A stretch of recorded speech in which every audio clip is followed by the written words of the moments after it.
Hello students, welcome to our tuition classes. Last lecture में हमने exercise 2.1 complete किया था। नाउ आगे हम नेक्स्ट टॉपिक स्टार्ट करने जा रहे हैं, जो है बाइनोमियल प्रोबेबिलिटी डिस्ट्रीब्यूशन। जब हमने चैप्टर स्टार्ट किया था तो मैंने आपको दिखाया था कि पहले मैं आपके ये पॉइंट्स क्लियर करूंगा, जिसमें random variable, discrete variable, continuous variable, उसके सम्स, मीन एंड वेरिएंस, ये पॉइंट्स हमारे क्लियर हो चुके हैं। अब हम इस चैप्टर का नेक्स्ट टॉपिक स्टार्ट करने जा रहे हैं, बाइनोमियल प्रोबेबिलिटी डिस्ट्रीब्यूशन। ये बाइनोमियल प्रोबेबिलिटी डिस्ट्रीब्यूशन में मैं आपको उसकी प्रॉपर्टीज भी एक्सप्लेन करूंगा और रीजन भी एक्सप्लेन करूंगा। बट इससे पहले मैं आपको रिक्वेस्ट भी करूंगा कि अगर आपने मेरे पहले वाले लेक्चर्स नहीं देखे हैं, it means random variable, discrete variable and continuous variable नहीं देखा है, तो पहले वो देख लीजिए। अगर वो आपके लेक्चर्स क्लियर होंगे तो ये आपको इजीली समझ में आएगा। नाउ बाइनोमियल प्रोबेबिलिटी डिस्ट्रीब्यूशन पहले तो यूज कब होता है, हमें कब यूज करना है बाइनोमियल प्रोबेबिलिटी डिस्ट्रीब्यूशन। सो कुछ एक्सपेरिमेंट्स ऐसे होते हैं कि जिनके ओनली 2 आउटकम्स होते हैं। अब 2 आउटकम्स कैसे होंगे? In some of random experiments there are only 2 outcomes, और वो 2 आउटकम्स कौन से होंगे? We call such outcomes as success and failure. हम उसे सक्सेस या फेल्यूर कहेंगे। मैं आपको एग्जांपल्स दूंगा। सपोज कीजिए कि हम एक कॉइन टॉस कर रहे हैं, एंड कॉइन टॉस करते वक्त आइदर हेड और टेल 2 ही आउटकम्स होंगे। अब सपोज कीजिए कि हेड मेरा सक्सेस है तो टेल मेरा फेल्यूर होगा, और वाइस वर्सा। सो एक आउटकम सक्सेस है, दूसरा आउटकम फेल्यूर होगा, और 2 ही आउटकम्स होंगे, थर्ड आउटकम नहीं होगा। सो उसे हम कहेंगे binomial distribution. These outcomes are mutually exclusive। ये जो आउटकम्स होते हैं ना बाइनोमियल के, वो म्यूचुअली एक्सक्लूसिव एंड एग्जॉस्टिव होते हैं। अब mutually exclusive and exhaustive events किसे कहते हैं, तो वो आप प्रोबेबिलिटी चैप्टर में मैंने अच्छे से एक्सप्लेन किया था। प्रोबेबिलिटी के फर्स्ट चैप्टर में, इंट्रोडक्शन में मैंने एक्सप्लेन किया था। फर्स्ट और सेकेंड लेक्चर में आपको ये मिल जाएगा। We call such experiments as a dichotomous experiments। अब इन एक्सपेरिमेंट्स को dichotomous experiments बोलते हैं। Di means 2 times, dichotomous experiments। अब और कौन से इसके एग्जाम्पल्स हैं वो समझ लेते हैं। नाउ एक्सपेरिमेंट में हमने क्या एक्सपेरिमेंट किया है? To know the effect of advertisement given to increase the sale of product produced unit। हमने एडवर्टाइजमेंट पर एक्सपेंडिचर किया है। अब उसका सक्सेस क्या होगा? सेल इंक्रीज हो गई, ये हमारा सक्सेस है। फेल्यूर क्या होगा कि एडवर्टाइजमेंट करने के बाद भी सेल सक्सेस नहीं हुई, सेल इंक्रीज नहीं हुई, सेल डिड नॉट इंक्रीज, तो ये उसका फेल्यूर है। ऐसे 2 आउटकम्स होंगे सिर्फ, थर्ड प्रोबेबिलिटी हो ही नहीं सकती। एक और एग्जांपल देता हूं। स्टैंडर्ड 12th का स्टूडेंट बोर्ड के एग्जाम्स देने के लिए बैठ रहा है, बोर्ड के एग्जाम्स दे रहा है। रिजल्ट क्या होगा? आइदर पास और फेल, आइदर सक्सेस और फेल्यूर। 2 ही आउटकम्स हैं, थर्ड आउटकम है ही नहीं। To find the error in a letter typed by a typewriter। एक टाइपराइटर ने एक लेटर टाइप किया है, उसमें हमें एरर्स फाइंड आउट करने हैं। अब एरर्स मिले, ये हमारा सक्सेस है। हमने एरर्स फाइंड किए, हमने लेटर को रीड किया, एक एक वर्ड को ध्यान से देखा, एरर्स मिल गए, ये हमारा सक्सेस है। एंड एरर्स नॉट ऑब्जर्व्ड, ये हमारा फेल्यूर है। सो 2 ही आउटकम्स होंगे, या एरर मिलेंगे या एरर नहीं मिलेंगे। आप कोई भी क्वेश्चन कर रहे हो स्टैटिस्टिक का, या तो आंसर आएगा या नहीं आएगा, या वो सम आपका करेक्ट होगा या इनकरेक्ट होगा। 2 ही आउटकम्स हैं। Now next is to know the effect of drug on blood pressure given to a patient of high blood pressure. अब किसी हाई ब्लड प्रेशर के पेशेंट को एक ड्रग दिया गया, ड्रग मीन्स दवाई दी गई, जो टैबलेट्स होते हैं ड्रग्स दवाई होती है उसे ड्रग कहते हैं। सो ब्लड प्रेशर डिक्रीज हो गया, ये सक्सेस है। ब्लड प्रेशर फिर भी डिक्रीज नहीं हुआ, ये फेल्यूर है। टू ही आउटकम्स हैं, दवाई देने से वो प्रॉब्लम सॉल्व हो गई या नहीं हुई। अगर वो प्रॉब्लम सॉल्व हो गई तो वो सक्सेस है, नहीं हुई तो फेल्यूर है। सो ऐसे बहुत सारे एग्जाम्पल्स हैं बाइनोमियल की। नाउ अब यहाँ पर है कि ये जो एग्जाम्पल्स हैं, ये जो सक्सेस होगा उसे हम डिनोट करेंगे एस से, और जो फेल्यूर होगा उसे डिनोट करेंगे एफ से। और इन दोनों की प्रोबेबिलिटीज जो होगी वो P और Q से रिप्रेजेंट करेंगे। P मीन्स सक्सेस की probability and Q means failure की। फिर से वंस अगेन ध्यान देना इधर, P मीन्स सक्सेस की प्रोबेबिलिटी, Q मीन्स फेल्यूर की प्रोबेबिलिटी। देखिए probability of success P, probability of failure Q। ये आपके टेक्स्ट बुक में दिया हुआ है, बहुत अच्छे से दिया हुआ है। टेक्स्ट बुक आप अपने साथ रखिए, पेज नंबर 80 पर ये पूरी इंफॉर्मेशन अवेलेबल है। नाउ प्रॉपर्टीज क्या है बाइनोमियल डिस्ट्रीब्यूशन की, कि जो P और Q की वैल्यू होती है ना वो 0 और 1 के बीच में होगी। P और Q 0 और 1 के बीच में, एंड दोनों का टोटल ऑलवेज 1 होगा। अब दोनों का टोटल ऑलवेज 1 होगा, इट मीन्स देखिए सपोज कीजिए कि हम एडवर्टाइजमेंट कर रहे हैं, हमारा सेल इंक्रीज हो रहा है, उसकी प्रोबेबिलिटी 70% है, दैट मीन्स 0.70, लेकिन नहीं होगा उसकी प्रोबेबिलिटी 0.30, तो इन दोनों का टोटल क्या हो जाएगा 1। सो P plus Q will be always 1, और जो P की वैल्यू होगी वो 0 से ज़्यादा होगी बट 1 से कम होगी, एंड Q की वैल्यू भी सेम होगी, 0 less than Q less than 1, means 0 और 1 के बीच में आएगी Q की वैल्यू। सो ये है बाइनोमियल डिस्ट्रीब्यूशन के few points, few properties. Now अब नेक्स्ट हम आगे समझ रहे हैं बर्नौली ट्रायल्स। पहले मैं आपका कंसेप्ट क्लियर करूंगा इस लेक्चर में, आपका कंसेप्ट अच्छे से क्लियर हो जाएगा, फिर सम्स करेंगे।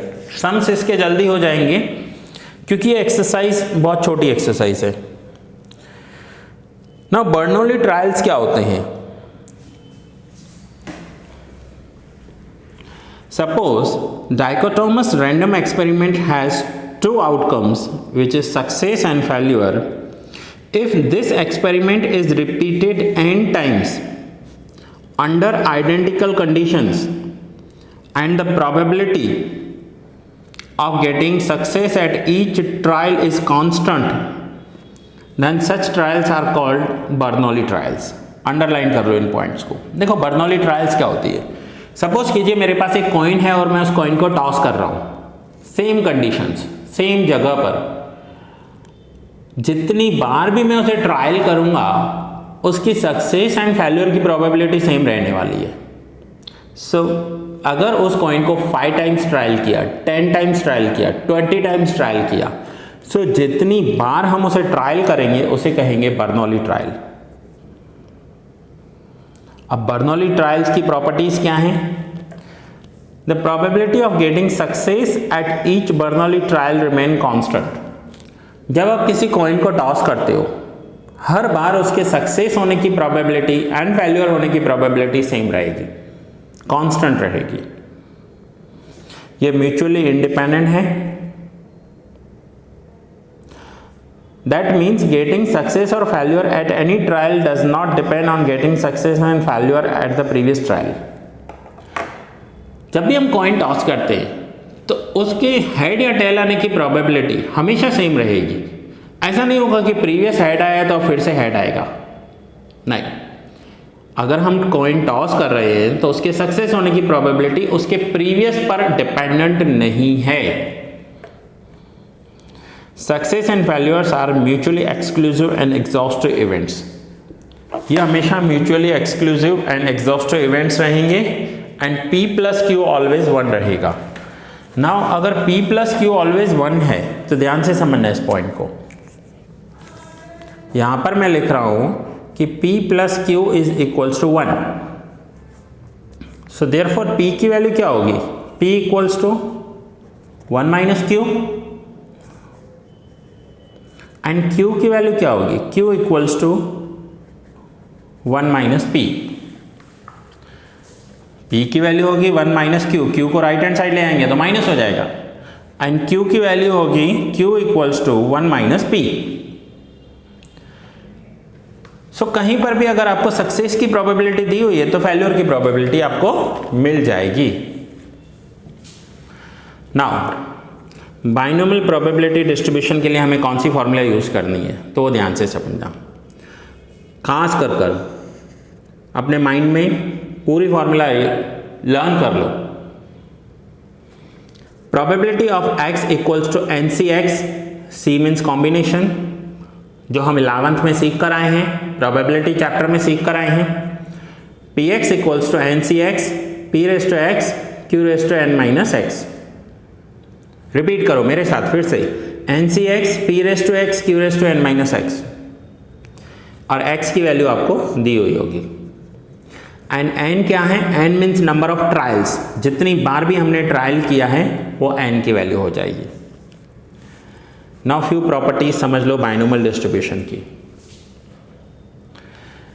Binomial distribution is a discrete distribution, its parameters are n and p। ये पॉइंट भी आपको याद रखनी है, कई बार सब में ऐसा दिया होगा कि find out the parameters.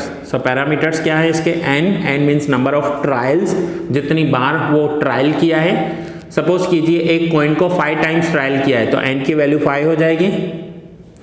p means success. The mean of the distribution is np, mean जो होगा इसका n into p, which denotes average number of success in Bernoulli trials, and variance of the distribution is NPQ। अब mean की value ध्यान से, ये इसके properties हैं। जब भी क्वेश्चन में मीन हो तो आपको मीन का वैल्यू क्या लिखना है? NP, एंड वेरियांस क्या हो जाएगा? Variance NPQ। And standard deviation क्या होता है? So standard deviation root of variance,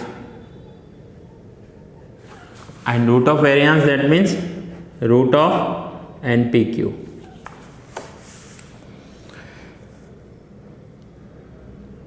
for binomial distribution mean is always greater than variance and variance upon mean equals to Q। देखिए ये भी एक पॉइंट है कि mean is always greater than variance, mean हमेशा वेरियांस से ज़्यादा होगा। और वेरियांस अपॉन मीन Q हो जाता है। अब वेरियांस अपॉन मीन Q कैसे हो जाता है मैं आपको प्रूव करके दिखाता हूँ। सो वेरियांस क्या है? वेरियांस अपॉन मीन, सो वेरियांस की वैल्यू है NPQ एंड मीन है NP। अब अगर n कैंसिल हो जाए, PP कैंसिल हो जाए तो क्या बचेगा? वैल्यू बचेगी Q। So Q equals to variance upon mean भी होता है। ये भी इसकी प्रॉपर्टीज हैं। प्रोबेबिलिटी की values, if P is 1/2 then the skewness of the distribution is positive and P is equals to 2, symmetric and P is greater than 2 then negative। Now इतने हमने पॉइंट समझे। वंस अगेन फिर से थोड़ा सा मैं रिपीट कर रहा हूं। बाइनोमियल डिस्ट्रीब्यूशन मीन्स 2 आउटकम्स होंगे, थर्ड आउटकम पॉसिबल नहीं होगा। नंबर ऑफ ट्रायल्स करेंगे 1 time, 2 time, 3 time. Success and failure same रहेगा। फ्यू एग्जांपल्स दिए हुए हैं आपके बुक में पेज नंबर 80 पर, वो समझ लो। नाउ आइए, एक मैं आपको आज इलस्ट्रेशन एक्सप्लेन कर रहा हूँ। मोस्टली मैं इलस्ट्रेशंस करवाता नहीं हूँ, इलस्ट्रेशंस मैं होमवर्क में ही देता हूँ। क्योंकि ऑलरेडी सॉल्व होते हैं आपके पास बुक में। ठीक है, सो आज मैं एक इलस्ट्रेशन करवा रहा हूं और उसके बाद नेक्स्ट लेक्चर में हम सम स्टार्ट करेंगे इसके, एंड बहुत जल्दी ये चैप्टर पूरा हो जाएगा।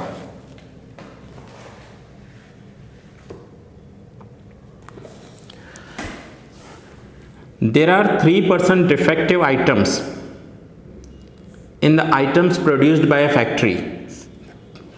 3% defective items हैं। 4 items are selected at random from the item produced. अब सपोज करो कि एक फैक्ट्री में ये पेन प्रोड्यूस हो रहे हैं। सो 100 पेन प्रोड्यूस होते हैं ना, सपोज करते हैं, सपोज 100 पेन प्रोड्यूस होते हैं तो उसमें से 3% डिफेक्टिव निकलते हैं। 3% मीन्स 3 पेन जो है वो खराब होते हैं। What is the probability that there will not be any defective items? अब 100 में से 3% डिफेक्टिव हैं और उसमें से 4 आइटम सिलेक्ट करने हैं। मुझे ये 100 के पैकेट में से कोई भी 4 पेन सिलेक्ट करने हैं और मुझे प्रोबेबिलिटी चाहिए कि वो डिफेक्टिव नहीं होने चाहिए। नाउ यहाँ पर n की वैल्यू जो है वो 4 है, n इक्वल्स टू 4 क्योंकि 4 आइटम सिलेक्ट हो रहे हैं। प्रोबेबिलिटी ऑफ सक्सेस और फेल्यूर, 3 आइटम्स डिफेक्टिव हैं तो ये हो जाएगा हमारा p 3%, और 3% क्या होता है, तो 3% दैट मीन्स 3/100 और 3/100 means 0.03। So probability of defective will be 0.03 कि अगर डिफेक्टिव आइटम आ गया तो उसकी प्रोबेबिलिटी है 0.03।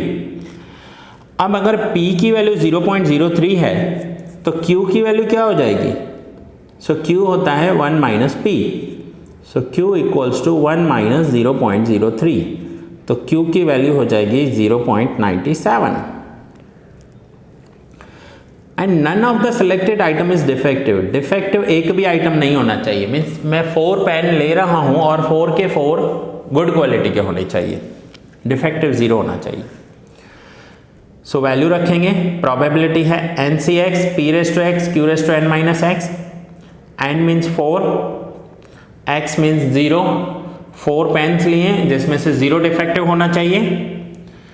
p probability of defective 0.03 power 0, and q की वैल्यू मैंने आपको बताई कैसे आई, 0.97, and n minus x 4 minus 0। So 4 से 0 की वैल्यू 1 होती है, किसी का भी पावर 0 हो तो उसकी वैल्यू भी 1 होती है। सो 1 into 1 into दिस, सो ये हो जाएगा 1 into 1 into 0.97 का 4th पावर। सो फाइनली जो वैल्यू आएगी वो होगी 0.97 का 4th power 0.8853। It means the probability of getting no defective items in the selected 4 items is 0.8853। अगर हम 4 पेन निकाल रहे हैं तो उन पेन में से वो चारों के चारों पेन डिफेक्टिव नहीं होंगे, उसकी प्रोबेबिलिटी होगी 0.8853। सो स्टूडेंट्स, ये पूरा बाइनोमियल डिस्ट्रीब्यूशन इसी फॉर्मूला पर चलने वाला है, इसी फॉर्मूला पर ये पूरा का पूरा काम करने वाला है। Once again formula NCx p⁻x q⁻n−x। ठीक है, सो ये आज मैंने आपको यहाँ पर इंट्रोडक्शन दिया, एंड नेक्स्ट अब हम इसके सम स्टार्ट करेंगे। बट सम स्टार्ट करने से पहले मैं आपको आज होमवर्क दे रहा हूँ। क्या होमवर्क दे रहा हूँ, जो हमने एक्सरसाइज 2.1 कंप्लीट की है उस एक्सरसाइज से पहले आपको 10 इलस्ट्रेशंस दिए हुए हैं, 1 से लेकर 10 इलस्ट्रेशन, एंड पूरे सॉल्व्ड हैं। कहीं पर भी आपको प्रॉब्लम होगी तो सॉल्यूशंस हैं आपके पास, एंड उसके बाद भी नहीं समझ में आता है तो आप मुझे कॉल या व्हाट्सएप कर सकते हो। सो स्टूडेंट्स, ये इलस्ट्रेशन 1 to 10 आप होमवर्क में करोगे। एक्सरसाइज 2.1 ऑलरेडी हम पूरी करके आए हैं। 2.2 में बाइनोमियल डिस्ट्रीब्यूशन के लिए मैंने आपको आज पूरा इंट्रोडक्शन दे दिया। जो भी मैंने हाईलाइट कर लिया है वो आप भी एक बार अपनी बुक में हाईलाइट कर लीजिए यहां से देखकर, एंड इलस्ट्रेशन जो मैंने 11 आपको करवाया ये आप नोट डाउन कर लीजिए, प्रैक्टिस भी कर लीजिए। ठीक है, खास कर मैं बोल रहा हूं ये प्रोबेबिलिटी डिस्ट्रीब्यूशन की प्रॉपर्टीज को समझ लेना, ये प्रॉपर्टीज आपको याद होनी चाहिए। कौन सी प्रॉपर्टीज? पैरामीटर्स NNP होते हैं, मीन की वैल्यू NP होती है, वेरिएंस की वैल्यू NPQ होगी, standard deviation root of NPQ होगा, प्रोबेबिलिटीज के ये तीनों पॉइंट्स, इतनी प्रॉपर्टीज आपको याद होनी चाहिए। और ये कभी थियरी क्वेश्चन में भी आ सकता है कि आपको बाइनोमियल डिस्ट्रीब्यूशन की प्रॉपर्टीज बतानी है। So students, that's it. ये लेक्चर मैं यहाँ ही पूरा कर रहा हूँ। नेक्स्ट लेक्चर में मिलेंगे और एक्सरसाइज 2.2 कंटिन्यू करेंगे। सो मिलते हैं नेक्स्ट लेक्चर में।